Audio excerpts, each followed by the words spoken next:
Wallet Hubbers! Today we'll go over how to find some of the hardest credit cards to get approved for, in case you want to know which cards to avoid or you simply like a challenge.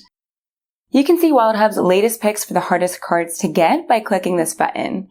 Our editors constantly scour the credit card market, comparing more than 1,000 offers in the process, and they update their selections when things change. There are a few things to keep in mind about credit cards that are hard to get, however. First, the hardest credit cards to get aren't necessarily the best credit cards.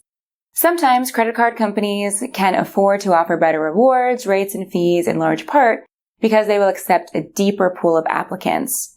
Other cards may just be posers, pretending to be exclusive but really charging a lot for a little benefit in return.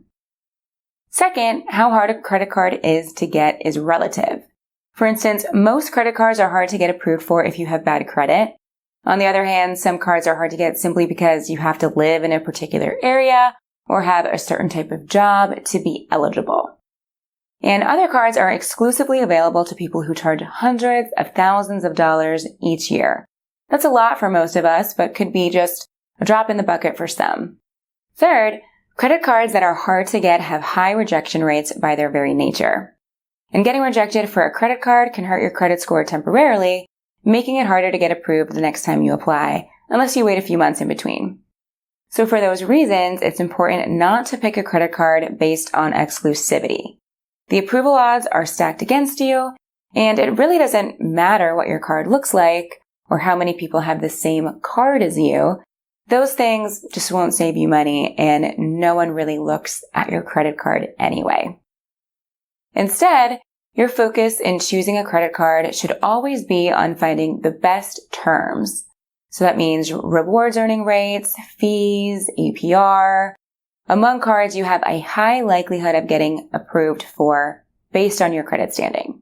So if you pay your bill in full every month, compare rewards cards in search of an offer that complements your lifestyle. If you have debt you'd like to pay down faster, focus on 0% balance transfer cards and don't forget to consider the cost of those fees. And if you have a major expense coming up, consider cards giving you 0% interest on new purchases. Finally, don't forget that finding the right credit card is only half the battle. You also need to responsibly manage your account once you have your shiny new plastic, and that means paying your bill on time every month and only using a small portion of your credit line. With that, you've got what you need to compare credit cards and make the right decision for your wallet. You can learn more and find the latest offers by clicking the button here.